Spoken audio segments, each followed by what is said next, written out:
How you doing, Chris? I'm good. How about you? I'm all right.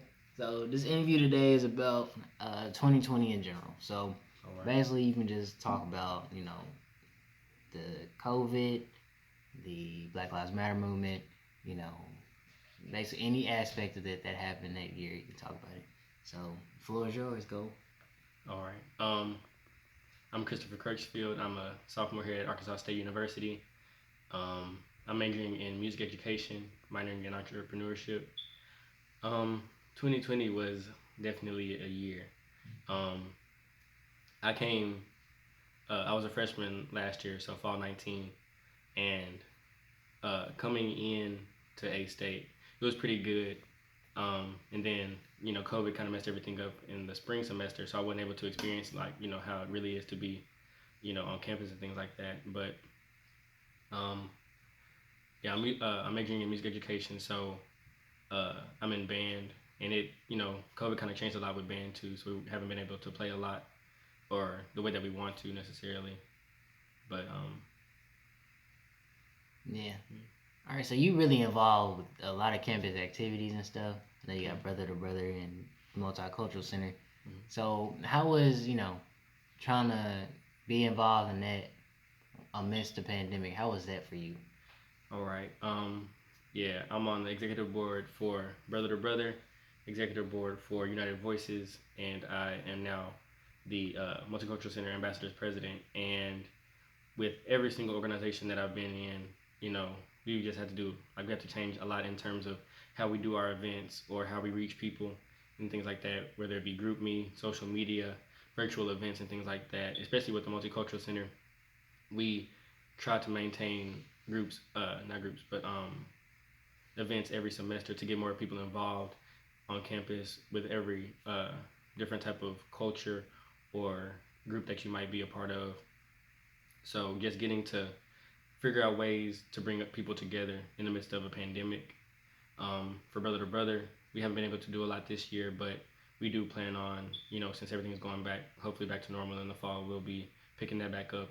And with United Voices, there's a lot of restrictions on how to sing, things like that. So we haven't been able to do what we want to do.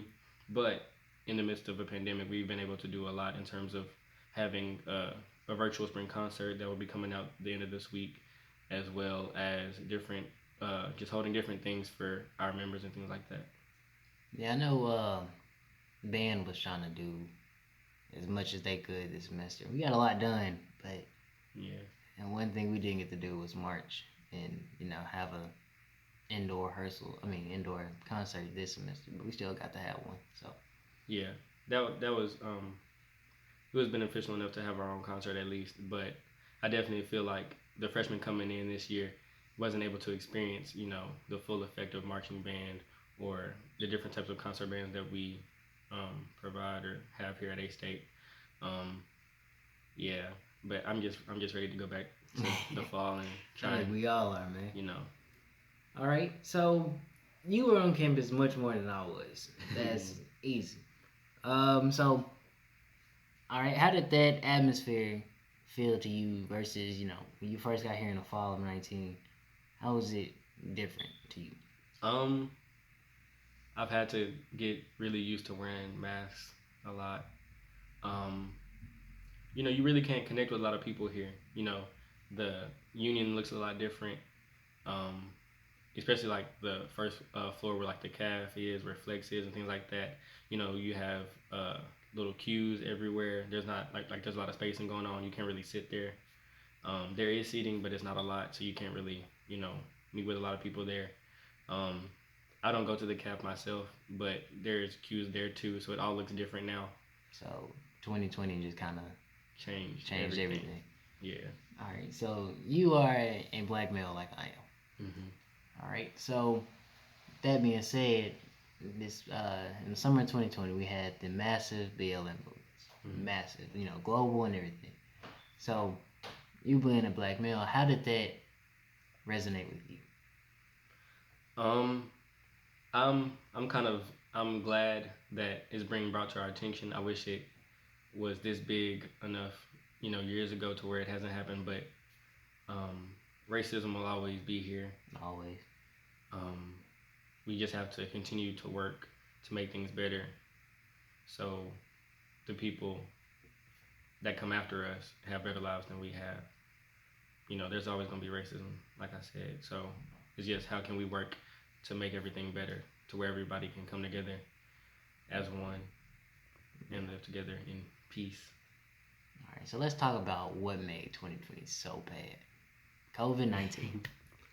All right, so basically this virus came and it shifted everything around. Basically, we had no full college experience. We had isolation and everything. So, how did COVID change your life, basically? All right. So, for me, I've already said like the spring semester, everything got turned around. But in the summer, my church started.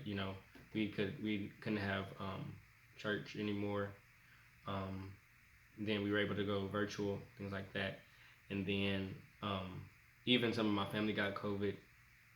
And even I've had to quarantine myself as well. And quarantining is no joke. Being in a room for Drives you crazy, a couple doesn't it? weeks. Yes. There's a lot of things that just changed because of COVID, but Thankfully, I only had to quarantine for I think 3 days, just waiting on my test results. Fortunately, never had it. Okay. So another thing that happened that was pretty big that year was the initial kickoff of COVID, right? So that's when we had the toilet paper fiasco, where toilet paper and any other cleaning supplies was just gone. All right. Looking from the outside in, how bizarre was that for you? man, that was crazy. You never really think about those types of things, And I mean, I've been fortunate enough not to run out of toilet paper, but just going to stores and seeing everything, just gone. You never really think about that kind of stuff. No, I It was, definitely it didn't. was crazy. But seeing all the people in the stores flooding the place, despite the virus, well, when they were flooding, it wasn't as bad as it had gotten, but just seeing all those people get hostile over toilet paper is Toilet insane. paper. Yeah. All right, speaking of hostility, 2020 for some people, well, for most people, was a year chock full of hate, violence, bigotry, all these things. And I think what was really stirring the pot was the election. Ooh. All right, so with the election going on and everything, the build up to it, and then the after effects, just how did that look to you? You know, how wild was it for you? You know, I'm, I'm glad to see the results. You know, came out the way that they did. Um, you know, I've seen, after the election results came out, there wasn't a lot of stuff going on at that particular moment. Mm-hmm. And everybody was talking about how, they're not doing anything or anything like that. But, now you see in 2021 when when he was starting to become president, all this stuff started happening, you know. And one thing I thought about it was like they wanted to prove a point and try to show that people of color or minorities act out when they don't get their way, but they didn't after the election results came out. But you see them doing riots on doing January all this stuff. 6th. Yeah, as soon as he's about to become president. So that's one thing that stuck out to me. Yeah, it was definitely something to behold. It was just so much happened in that one year. I know we had it was so many bizarre things that we had, murder hornets at one point, and they got completely swept under the rug, because it was just so much happening that you just didn't really pay attention to. Yeah, I honestly forgot about those. I think a lot of people did, if not everybody, because I was talking to somebody the other day, and they was talking about it, and they was like, "You remember the murder hornets?" And I was like, completely forgot about them, to be honest. Yeah. But it was just a bizarre year. I think just month after month, it was just something new and it was a problematic year. And I think that's the best to put it. Yes. But we survived, thankfully.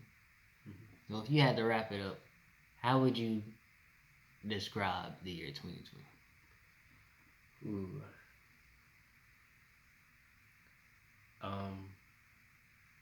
To simply put it, 2020 has just been a year of change. You know, just change, whether it be good or bad, mostly bad. I would say change. But I like that description. Yeah. One word, but it's a big word, man. Yeah, it's a big A word. lot of meaning behind it. Well, Chris, I appreciate you letting me interview you today. Thank you for having me, man. Of course.